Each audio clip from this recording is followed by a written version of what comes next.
everyone. Welcome to Everyday Heroes podcast, episode 39. Today we have the amazing Deirdre Diamante, and she has so much wisdom to share with us today. And the reason why she has so much wisdom is because she's going to share with us what it's like to raise a teenage autistic girl. Now, I don't know about you guys, but that is pretty significant in this day and age. I think it's so hard to be a teenager, to be a girl teenager in this world, to be come up against so many issues, body image, and dealing with mental health and all the things that come along with being a girl, periods, menstruation. And then on top of that, you're now having to deal with all of the neurodivergence that comes with it. So, Deirdre, I know you have so much wisdom to share. Thank you so much for coming onto the podcast. Thank you for having me, Natalie, and thank you for having podcasts like this so we can talk about such important issues. Yeah, definitely. And because there's so many parents, as we were just discussing offline, like there are so many mums who are raising teenage girls who are autistic, who feel so overwhelmed, so not sure which way to go, which direction to go to. So sharing the lessons that you have learned over your journey of raising three girls, one of which is neurodivergent and the other two are neurotypical, is so valued and so welcomed, because parents just need to see that they're not, obviously, first of all, that they're not alone, but also that there are lessons to be learned. So let's dive into it. So what strategies, actually, you know what, let's talk a little bit about your daughters first. Give our listeners a bit of a picture as to your family and what it looked like when your daughter was first diagnosed. Okay, yes. So first of all, I've got two girls and a boy. Sorry, beg your pardon. That's okay. So my youngest is a boy. So my children are 17, 15, and 13. And it's my middle child that has high-functioning autism. And as you and I were saying, it took me a long time to get her diagnosed. And my husband and I knew from a very early age, sort of, you know, when children start giving back emotionally about 18 months, 2 years, we just knew that there were very different behaviours, very different responses there. It took us a long time to get her diagnosed because everyone said to me, she's just a good girl. She's just compliant. She's just nice. And as we said before, that poem, Little Girls, Sugar and Spice and Everything Nice, that's what little girls are made of. And I thought, wow, so you get these gender inequalities even creeping into science, which made me really upset, actually. And the other thing I was told was, well, she doesn't behave like someone with autism. And when I did a lot of reading, they had that sort of stereotypical sort of that, you know, Rain Man response that may be more attributed to boys and girls, but that's also a generalist statement. So, yeah, it took a long time. And then people also said, but why do you want her to have a label? And I said, I don't want her to have a label. I just want people to understand how to communicate with her so she can be her best.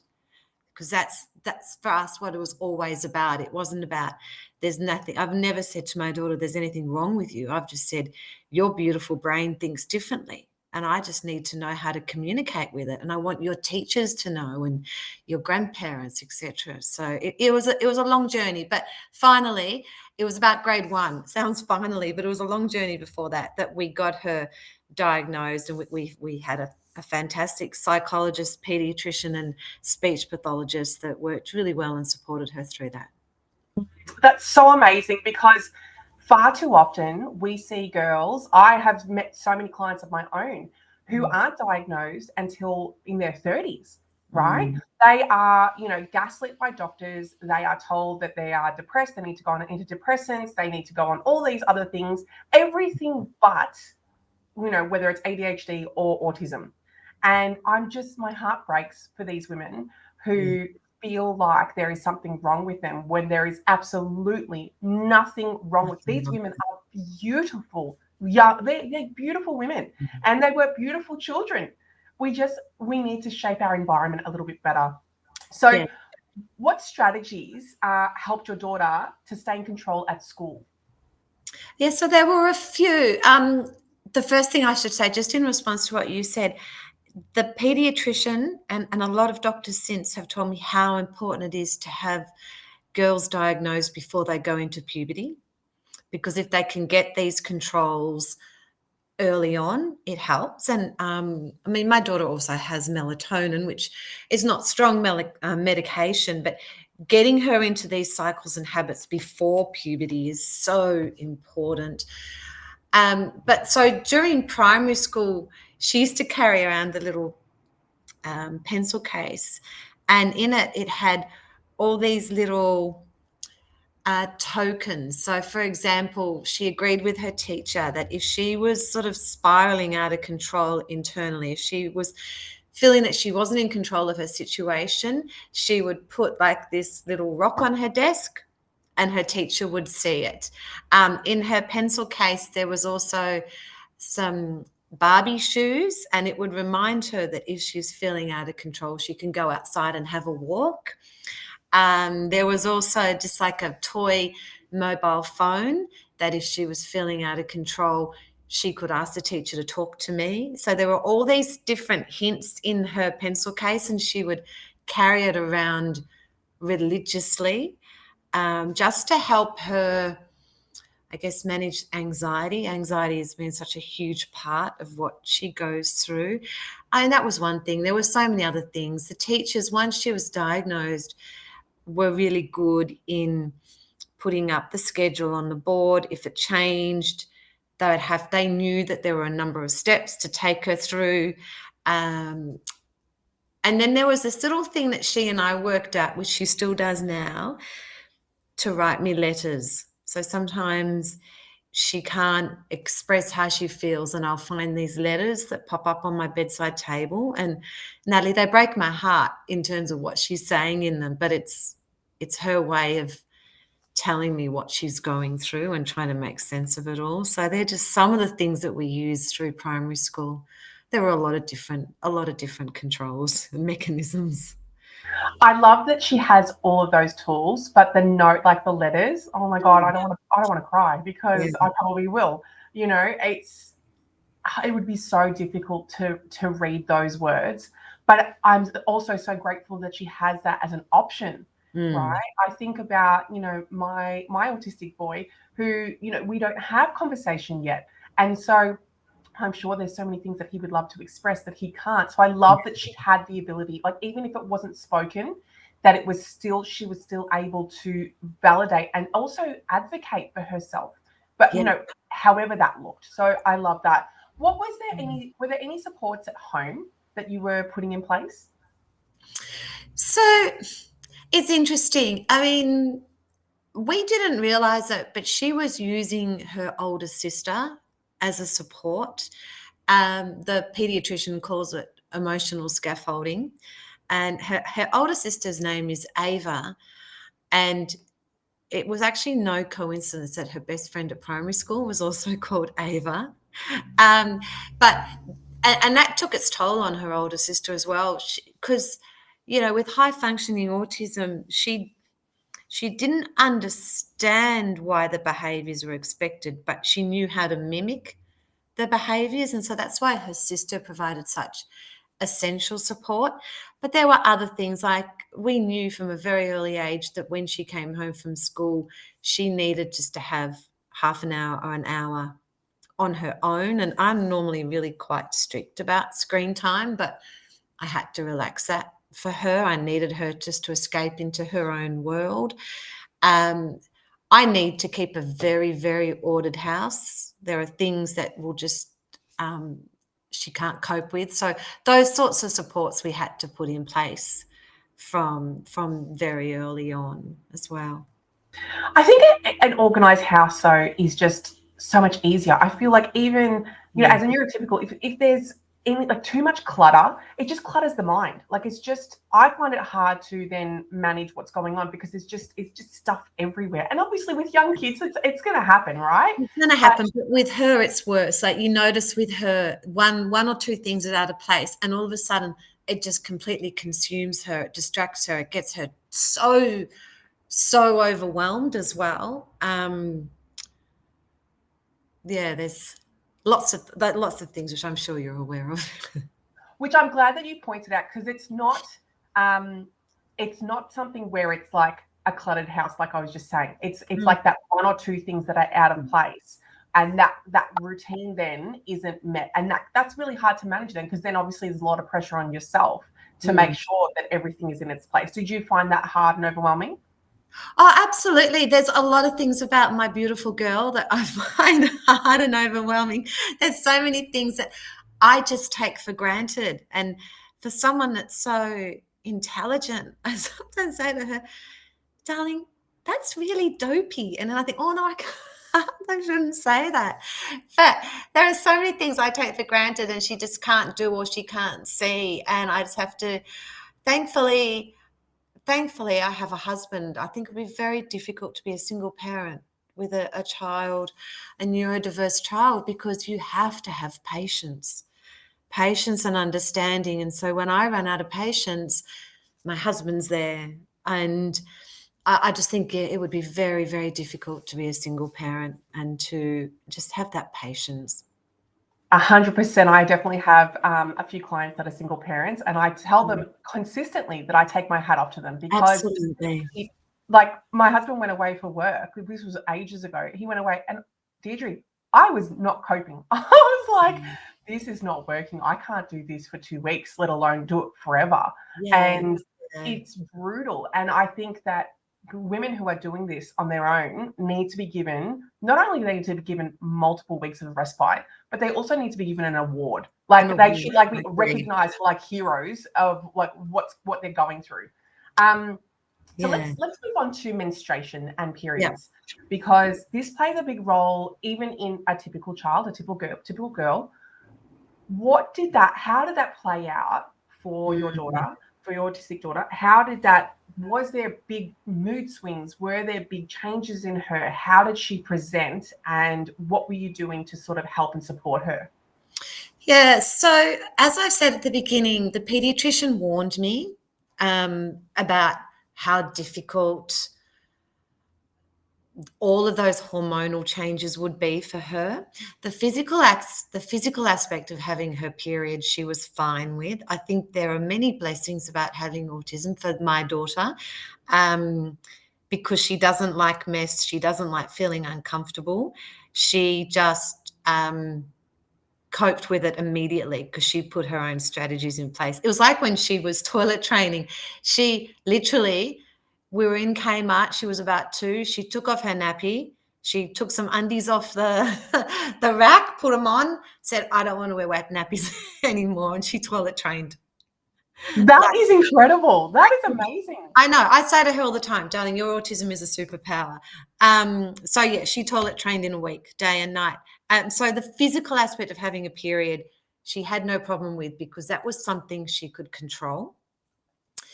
The hormonal aspect was extremely difficult, and it was the sort of, you could see it, you could see the cycle. It was sort of the 2 weeks before she would get her period, and it's still now. The 2 weeks before, her anxiety was acute, her mood swings were acute. She had very low lows, like quite crying all the time, and being very very sort of narky, snapping at everything. And the worst thing that someone would say to her, like my husband, is, are you getting your period, Sarah? And that would just set her off like nothing. And I know as a neurotypical person, we all go through that cycle, but for her, it was just so pronounced. So like Natalie, just as an example, so she's 15 now. Last year, we were in Disneyland, and Disneyland is quite literally the happiest place on earth. And we were lining up for a ride, and she was just in tears. She was just in tears because she felt overwhelmed, like she just couldn't cope. And then she was in tears at being in Disneyland, and like it just, yeah, it's just so pronounced, the impact on them in those weeks, particularly for her. It's those weeks before she gets her period. So the pediatrician said, look, let's get Zara on the pill.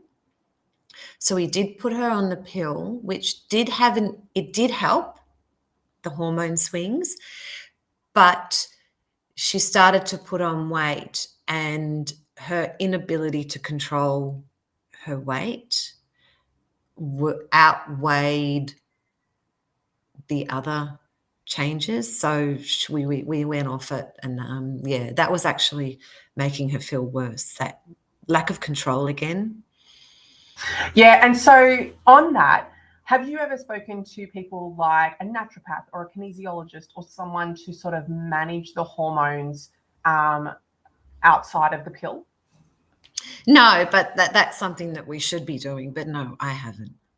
No, that's okay. Yeah. Clearly, my listeners know that I'm a bit too much information, so I will definitely share that Oh, I've definitely had good. my own hormonal issues and gone through bouts of anxiety and whatnot. But you know, having drops from kinesiology has really just changed the entire course of what has happened with my hormones and how easy it is. And especially everything just goes crazy turned up when, if I've drunk, well, I don't drink alcohol anymore, but when I used to drink alcohol, if I drank too much or if I ate too much sugar, like the periods would be next level. Yeah. And you know, I think that, okay, granted, a 15-year-old is probably not going to be drinking alcohol, but she No. most likely will be consuming sugar. And that plays a really big role in, you know, what's going on with our hormones, because our sugars, our levels, and I'm not going to say I'm an expert in this, but I have definitely read up a lot on it just because of what I've seen. So I think that that's definitely something for any listener to really look at and see where we can go. Yeah. Now let's talk about girl talk. Yeah. Oh, yay. Right? Like I see it with my daughter, and I see the clicks, and I see like they're all really coming into their own now. And how does that manage when sometimes you can't read the cues, when you can't read the social norms? How does she manage that? Oh, again, this is something the pediatrician warned us about. She's a really good pediatrician. When we were looking for high schools, she really encouraged us to look at a co-ed school, because she said Zara will get lost in girl talk. She needs to still have boys around that are more direct in how they speak. But her daughter went to a girls' school, which is a really good girls' school. It's a smaller school. That's where Zara wanted to go. So she went to a girls' school. She still doesn't get it. So she's in year 10. One of the wonderful things about Zara is she's very, very open about her autism. So all of her friends know. And sometimes if she doesn't understand something, she'll just look at them and say, but you know, I have autism. And that helps.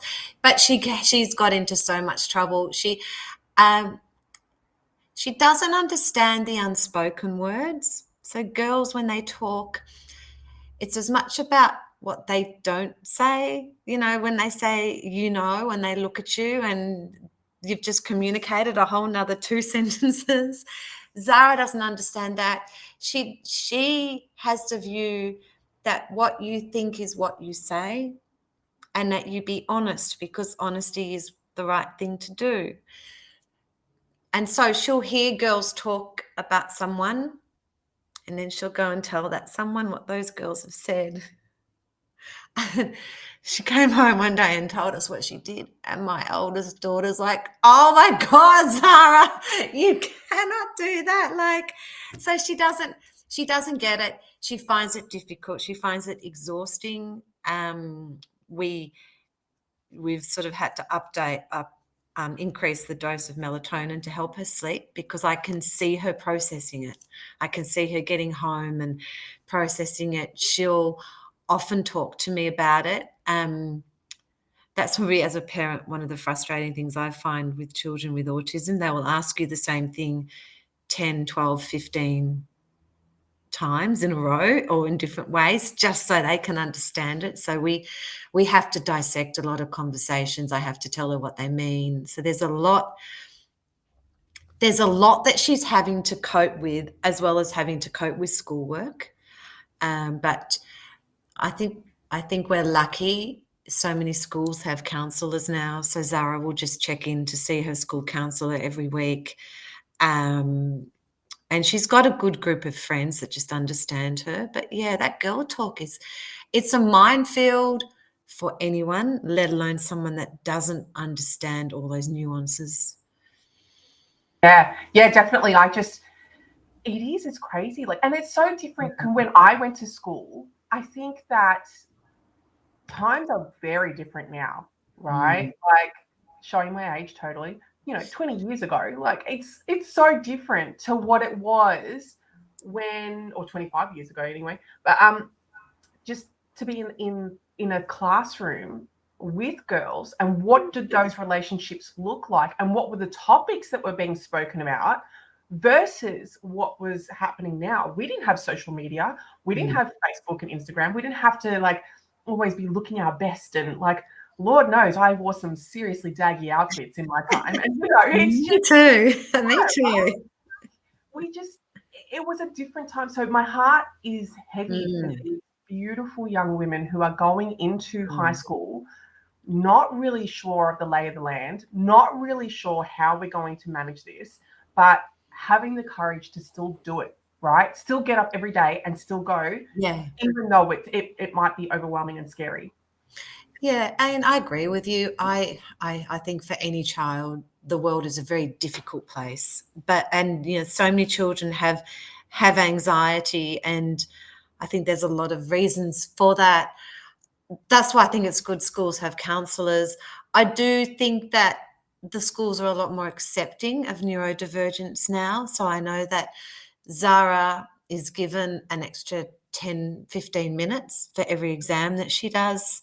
I think it's even tremendous now that students can have direct placements into uni without having to do Year 12 exams. So I think while it's difficult, I think it's also a good time to be at school because there's so much more acceptance of neurodivergence and that every child learns differently. So I can see some benefits, but yeah, it's a difficult journey. I don't necessarily see that social media is hard for Zara, but maybe that's because she's got the right group of friends. Yeah, definitely. Absolutely. That plays such a big role, right? Yeah. If you're hanging out with the wrong group of, or the wrong crowd, rather, you're going to go down a very different path rather than if you're with a really supportive group of girls who just get you, and the way that you show up, and that you need this, and that's cool, and we've totally got your back. Yeah. I just think the other thing that frustrates me, though, about schools and teachers is, so from primary school, Zara's had this little girl who has been her best friend, this other Ava. And again, that's her emotional scaffolding. And she's gone into high school with her. And all through primary school, teachers kept trying to break them up. Oh no, Zara needs to make new friends. I said, well, Zara doesn't need to make a big group of friends. Like, you don't have to be friends with everyone. This whole thing, go out and play, go and make new friends. I said, no, Zara just needs to have a small group of trusted people, but she needs that person that she trusts, that she can look to know how to respond. Because without that, she feels rudderless, like she'll sink. And teachers don't get that. And so this girl's gone into high school with her. And I'm constantly saying they need to be in the same class. And we had a horrible time where one year she was there was one girl that was bullying her. She was put with the girl that was bullying her, and all her other friends were in another class. And that's when my husband, he's Italian, he lost it. He went full Italian at the principal. Lots of words were said that we should not say on a podcast. And she was changed, but teachers don't get that whole thing of you've got to be friends with everyone. I believe, looking at my daughter, she needs the right girls around her, and she needs that emotional scaffolding. And especially if Ava is someone that is almost like her person, her support person, her person that makes her feel comfortable. If Ava and Ava's parents are happy for that to happen, then why should teachers try to split them up? I've heard this from so many different high school families where exactly like what you just said, we're gonna split them up. We want them to learn and be with more kids. No, actually, we don't need them to be friends with every single person. Why? Why is there a need for that? That's not how you run your friendships at home. I don't go down the street and just randomly start chatting to a person and be like, hey, you want to be best friends? Like, let's go. So it's just having, I think, having someone that you can connect with that you know is your person. 100%. And that you can learn from that.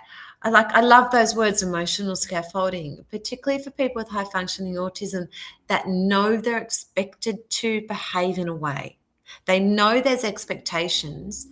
They don't know why.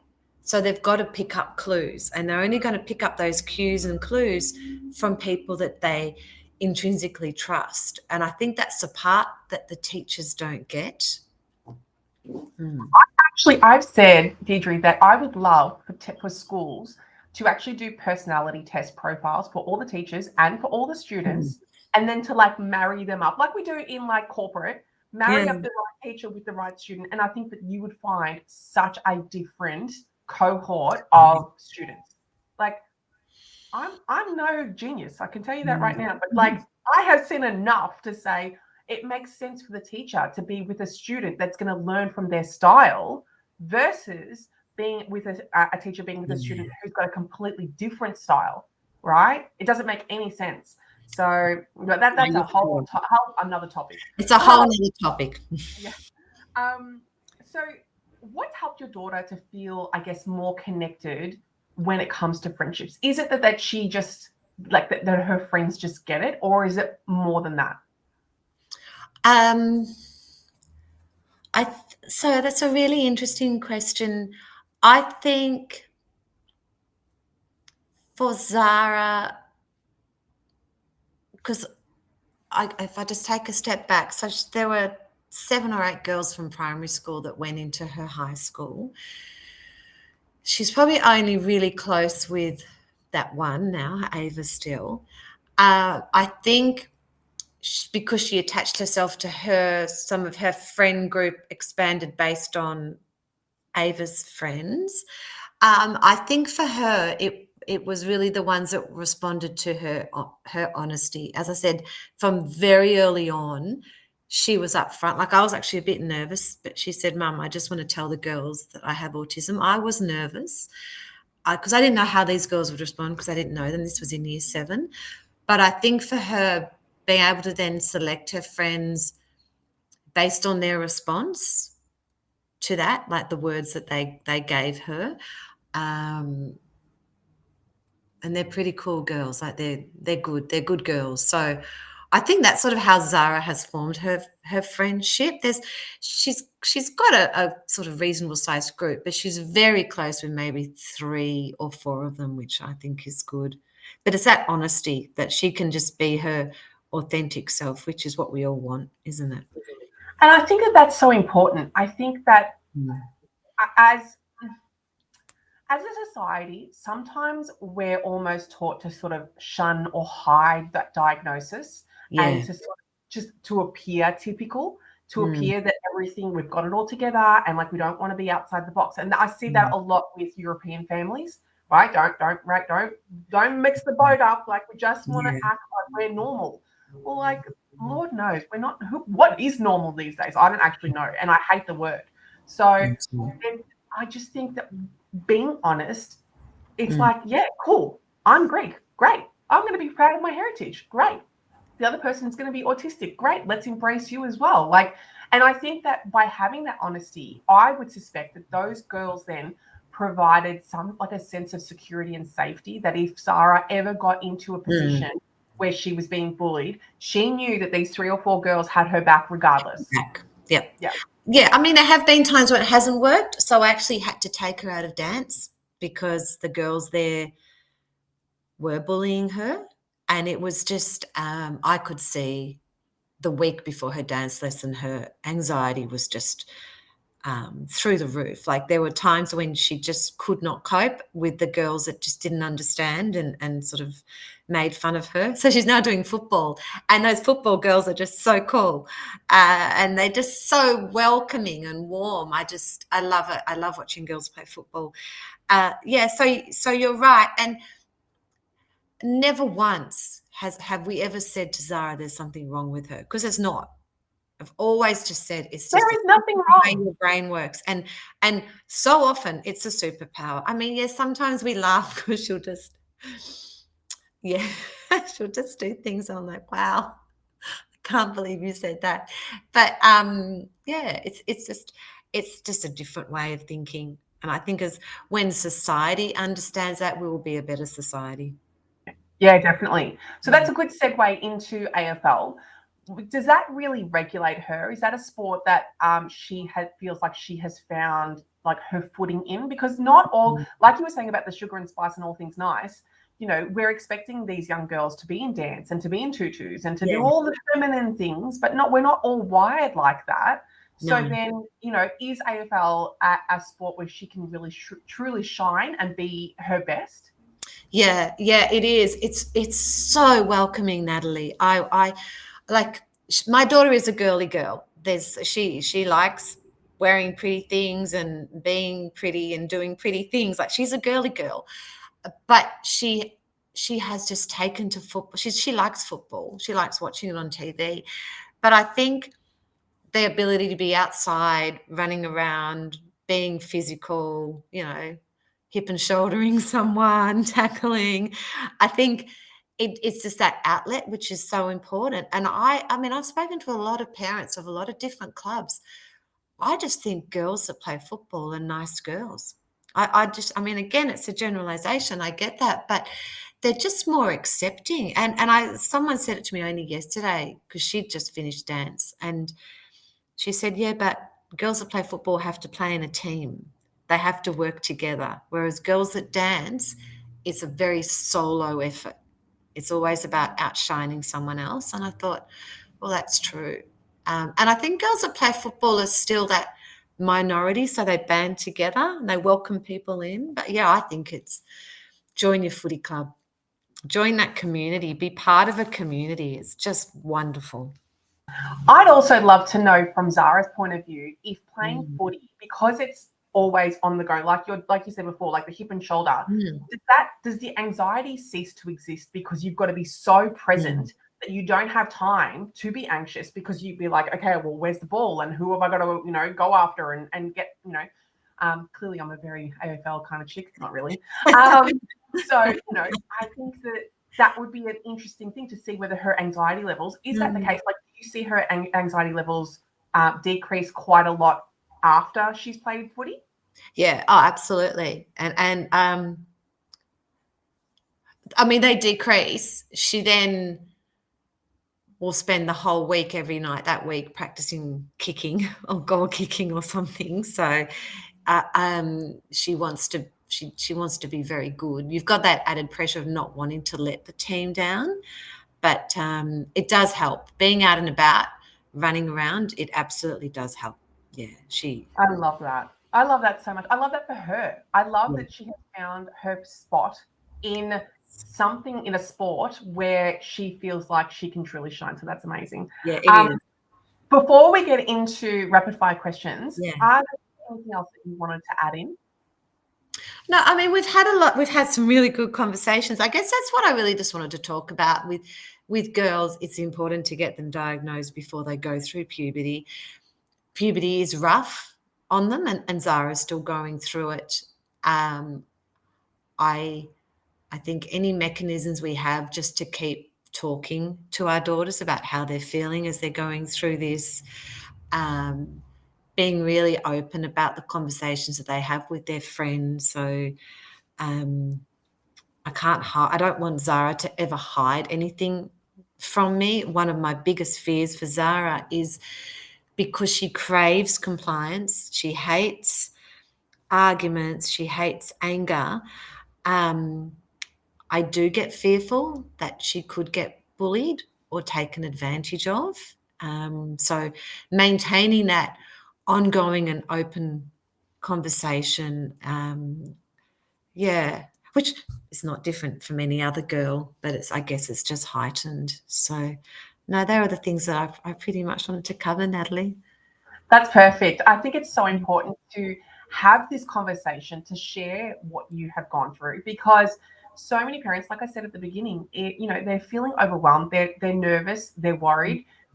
Like you said, their senses are heightened because they want to protect their autistic teenage girl, but they're just not sure how to do that and what scaffolding is required so that we can get the best foot forward. So no, I love that.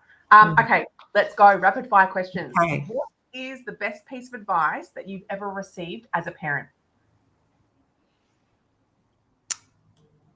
It's not a rapid fire answer. Someone said to me, "You're never going to find work-life balance, but when you're home with your children, just be home with them. Put your phone on the bench and just focus on them. Even if you only get an hour with them, just be there for them."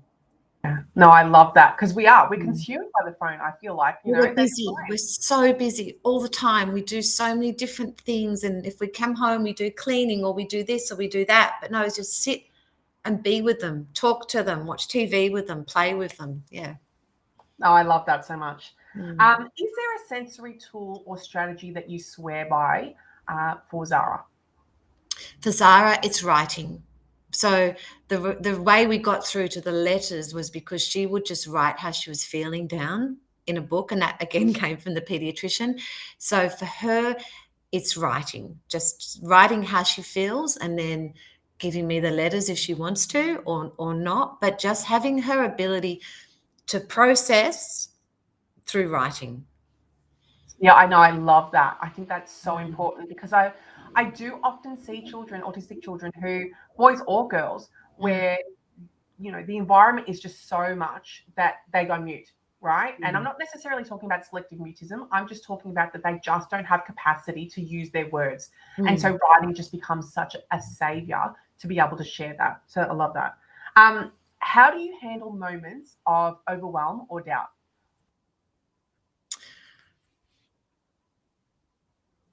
Sometimes I just have to be honest with Zara. Sometimes I have to say, "Look, darling, I can't cope." And I'll have to just take myself away, or I'll have to take myself on a walk. And she'll look at me with her big, beautiful eyes and say, "You upset, Mum?" I go, "Yes, darling, I just need to walk away." It's really hard. I don't have a magic pill answer for that other than honesty. I think with our children, they need to understand why we're feeling like we are. And that I never want Zara to think that I'm feeling that way because it's her fault. It's just sometimes it's hard. I don't have a magic answer to that, Natalie. That's hard. No, that's okay. That's all right. I think boundaries are so important, because when we put boundaries in place, we show our children what a boundary actually looks like. Yeah. So that when they are feeling like their boundaries are being encroached, they can use the same thing. And a perfect example of that is, like, if I'm feeling overwhelmed or stressed out, then my first go-to is to go for a bath. Now, my daughter has seen this time and time and time again. And so when she's feeling really overwhelmed, I'm like, "Would you like a bath? Like, do you need some time out?" And she's like, "Yes, run the bath." I'm like, "I'm on it. I'm on it." love that. I love that. Yeah. And because I've modeled it so much to her, she understands that is what we do. Like, when she's feeling overwhelmed, it's a safe space. It makes her feel good. And that's where we go. And so just being able to show that, I think that Zara would pick up on that, regardless of like taking out the emotions. Zara can then look at that and say, "Okay, well, this is what happens when Mum's feeling overwhelmed. Yeah. She goes for a walk. I can do the same thing if I'm feeling overwhelmed as well." Yeah. So I think it's not a bad thing to put boundaries in place. I love that.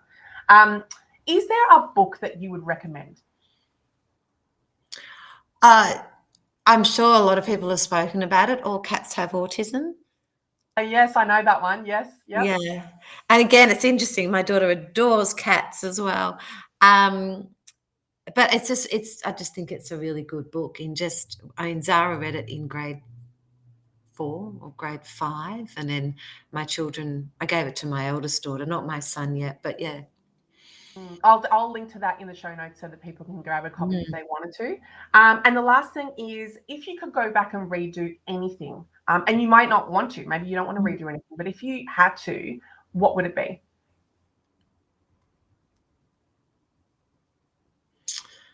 Um,